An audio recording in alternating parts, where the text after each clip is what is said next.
श्री 108 नवयुवक सरस्वती पूजा समिति आप तमाम संग्रहालुओं को हार्दिक हार्दिक अभिनंदन करती है और करती ही रहेगी। Presented by RLA recording studio. Music by Saraswati मैया की। करतै जे रंगदारी रे परतै ओकरा पभारी रे। बढ़िया से नाचो बाबू, बढ़िया से झगड़ा नहीं। करतै जे रंगदारी रे परतै ओकरा पभारी रे। सीधे काटा सटा देबै कान में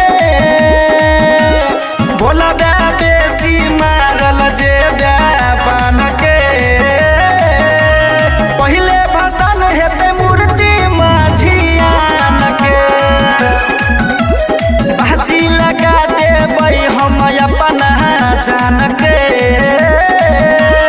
पहिले भसान हेतै मूर्ति माझियान के। अरे जी देख रहे हैं, बढ़िया से नाचो, बहुत पिटाई करे तुमको, हम बहुत देर से देख रहे हैं, ठीक है। बढ़िया से नाचो बाबू, बढ़िया से झगड़ा नहीं।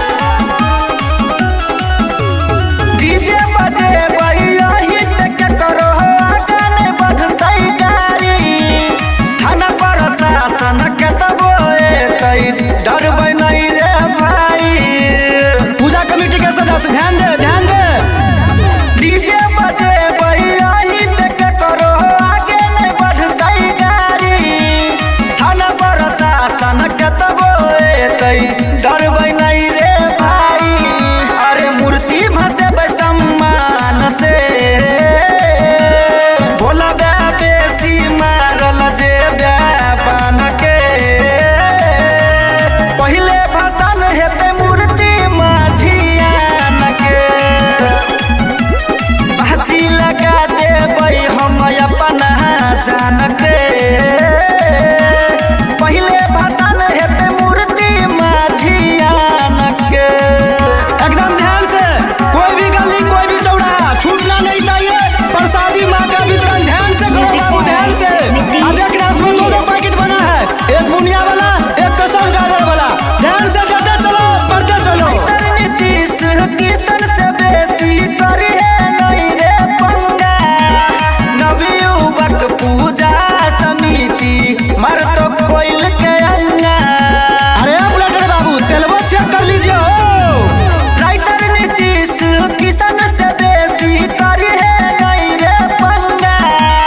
नवयुवक पूजा समिति मर तो खोल के अंगा।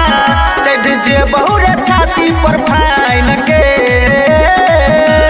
गावे कृष्णा गाना अपना शान से। पहिले भसान हेतै मूर्ति माझियान के। बाजी लगा देबै हम अपना जान के। पहिले भसान हेतै मूर्ति माझियान के। Presented by RLA recording studio.